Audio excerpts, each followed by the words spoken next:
please tell me what you can about Firewatch. This is your new game. It's true, right? Firewatch. So Firewatch is a first-person narrative exploration game that is set in the wilderness of Wyoming, which is actually where I grew up. I was born and raised. Okay. It's set in 1989. You basically play as a guy named Henry who's taken throughout all the Mountain West, because obviously fires are bad and that's a thing. The U.S.'s National Forest and Park Service has these lookout towers just out in the middle of bloody nowhere, right? And so people take jobs just like being up in those towers all summer, like basically peering out with binoculars looking for smoke. And if they see smoke and it seems like it's gonna turn into a big fire, they call like the actual firefighters who come in there, like dump water on it and like send in smoke crews and all that stuff. So you play as a guy who's taken one of these jobs doing that because he kind of has some things going on in his life that he's trying to leave behind. So the game starts basically with you show up at your lookout tower to do this job, and then unexpected things happen from there. Well, this is interesting, right? Because I think it's, and maybe you disagree, but I think it's fair to say that maybe most people would know you from Mark of the Ninja. Sure. Right? That's a huge game. That is the last game I shipped. Yeah, well, and it's a great game. Well, thank you. But the interesting thing about Mark of the Ninja, right, is that, and any stealth game, is that you could argue that a stealth game, from a design perspective, the problem is trying to make waiting fun, right? Sure, yeah. Well, to a certain extent. Yeah, Right? That's not all of it, but that's part of it. That's part of it, yeah. So it's interesting then that, like, it's okay, you think stealth is like, we have to make waiting fun, and then your next game is like as you described it yourself, like people wait in these towers or whatever. Would you say that you as a designer are attracted to waiting? Is that like a theme? I can't get enough waiting. Yeah. I will intentionally wait for the wrong bus for like 3 hours just to wait. You're just like, oh, I love it. No, I mean, I think, actually, the actual gameplay experience of Firewatch is not really simulating doing that job because, I mean, we talked to a bunch of people who did these jobs. It's just like background research and stuff, right? Truth be told, it's really boring. Like, that is the through line of talking to a lot of these foreign look at this. Like, the actual job is really dull. You just look out the window all day with no people around, right? Which actually, I mean, that's kind of like why we wanted to, Sean Vanneman, one of the founders of Campo Santo, the game was largely his idea initially, and part of the reason why he was attracted to like this notion, in addition to growing up in Wyoming and seeing these lookout towers, is like, what kind of person takes a job like this, right? Because it's not a normal thing to do. It is like a severe deviation from what a normal life is like, right? So to pop the stack back quite a bit, the game is not actually about doing that job, but I think it is kind of similar to Ninja just in terms of like actually playing the game, in that both of those games at a very, very high level, I mean, actual moment-to-moment gameplay is totally different, but at a very high level, both of those games are really about like allowing the player to engage with the actual game kind of however they see fit, like however they're interested in, and then the game reacts to that kind of just based on the decisions the player are making. And not in like a big, like, I mean, whatever, it's fine, but like, obviously, making decisions in like a Bioware game is like a big, it's like, do you do A or B or C? And each of those is gonna affect the fate of the world. And it's not. In theory. Yeah. And it's definitely not that, but it's more like small micro decisions just you're making as you're playing the game, that kind of gets reflected back on what happens in the future, in the same way that Ninja does, right? With Ninja, it's like, okay, well, maybe I'll play through this entire game just trying to be completely unseen, being sneaky, whatever, or I'm gonna be like a crazy stabby person that's trying to freak out everybody else, and that's all totally legitimate, right? Like, the game doesn't really tell you what the quote-unquote right way to play is. You just engage with it sort of in whatever way you're naturally, as a player, interested in. And I think that that is kind of how those two games share DNA, in a sense, even though, like, mechanically and experientially, they're really different. Yeah. Well, so if I understand correctly, when you're talking about Firewatch, you mean that, I guess to a certain extent, unlike Mark of the Ninja, your choices are impacting the narrative. Yes. Is that what you mean? Yeah. In like, I mean, not that it's anything like this, but Silent Hill Shattered Memories comes to mind to a certain extent, right? With the coloring, whatever, and then now the police officer's hair is pink or whatever. Right. Definitely not that intense. Not that intense, maybe not that direct, but that's interesting because, like, as a designer, like my understanding is that Mark of the Ninja was a project that was kind of driven by yourself, or like that was your.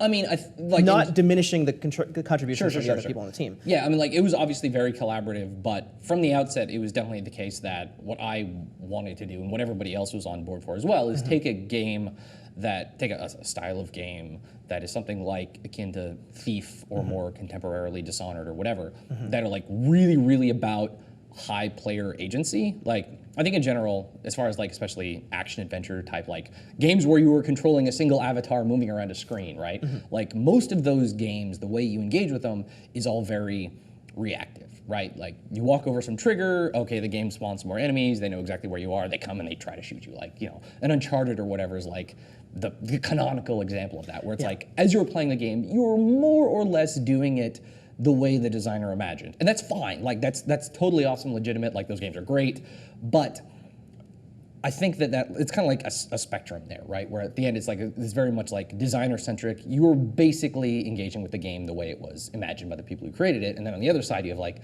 your Thieves and your Deus Exes or whatever, where it's like there's just a bunch of different stuff you can do, and the game tries to just react to it as much as possible. But the person who made it can often be like, this happened as we were building out Ninja. Like there was stuff that happens when, as we were building out the game, like people would deal with the game in ways that I never imagined, but it was just like they realized that there were like these 2 or 3 weird connections between different systems in the game that I, even though engineered all 3 of those systems separately, had never put together. And that is like the most satisfying moment in the world, right? Where it's like, oh my God, you did this thing inside the game that I, the person who designed all of it, didn't even think was possible. So we're trying to do that in addition with Firewatch. We're just trying to do a lot of it kind of beforehand. Like a lot of the content generation in Firewatch is we have people play the game, and then they may like either as we're watching them or explicitly communicate, it's like, oh, I kind of wanted to do something with this, and we're like, oh yeah, that's a good idea. So build in something to support those interactions. So it's similar in that way as well. So that's interesting because it sounds, and I'm remiss because I haven't seen. There's a great playthrough that you guys did, right? Yeah. That I haven't seen. But it sounds like what you're describing fits into this. I don't want to say it's a trend because like emergent gameplay has always kind of been the holy grail to a certain extent of a lot of game designers, right? Yeah. Like with like Minecraft being kind of a really great example of like you know the entire game is just. You just do stuff, right? Basically, right? It's like, oh, here you go, right? You know, oh, there's a pig. What do you want to do with it, right? But like when you think about like there's Minecraft, there's No Man's Sky coming out, and then even to a certain extent, very different, but even to a certain extent, like a game like Gone Home or the Stanley Parable, there's this sense of your experiencing the game, right? As opposed to it's like, here's what you're gonna do. Right. Here's the next bit of content or challenge or encounter, whatever. Finish it, move on. Definitely, yeah. It is. I mean, obviously, Firewatch has far more can do something like Stanley Parable or Gone Home than Minecraft. Sure. But the idea is kind of similar in that like we just lay out the world and the space, and it's kind of like engage with it however you see fit. I mean, obviously there are like specific events that will happen that will drive the narrative forward and all that kind of stuff. But in terms of like the actual way we expect people to play the game, it's like, I imagine at least the band is a lot wider than it is in like a prototypical, action adventure type game. Yeah. And ideally, the stuff that happens earlier will matter more later, right? Like, if you waste a dude with a shotgun in level 1 of Last of Us, it kind of doesn't make any difference in level 6.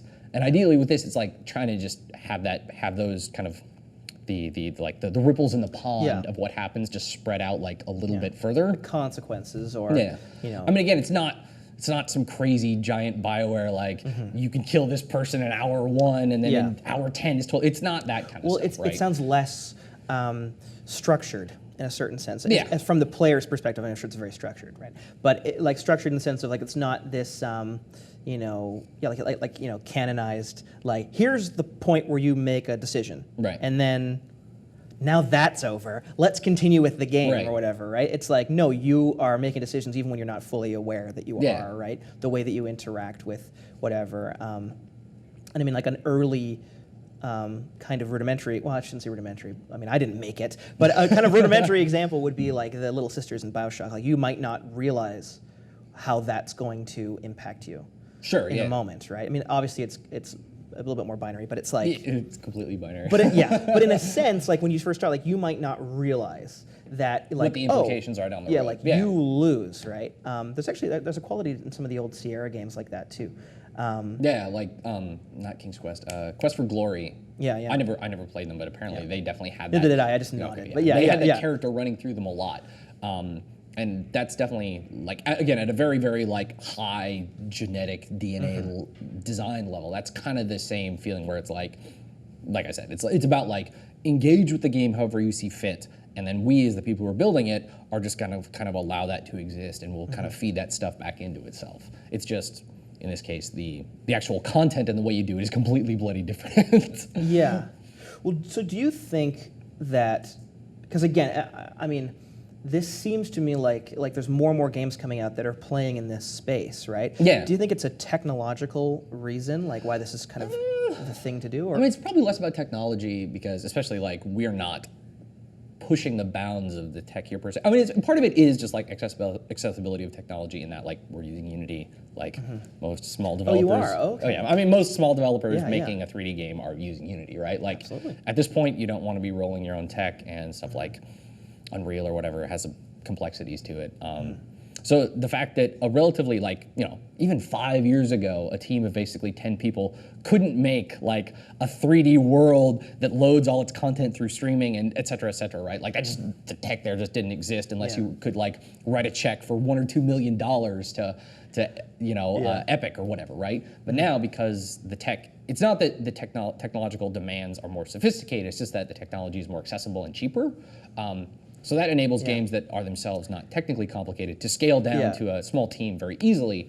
So there's that, but I think it's also just like digital downloadable games are a lot more of a thing now. Like, we don't need to sell 5 million copies of Firewatch to be able to make another game, right? If that happened, we'd all be very happy. Of course. But like, if you were making a console or even like big PC game 5-10 years ago, like you had to make well into the 7 figures to be able to have a shot at making another game, right? And we don't have to do nearly that amount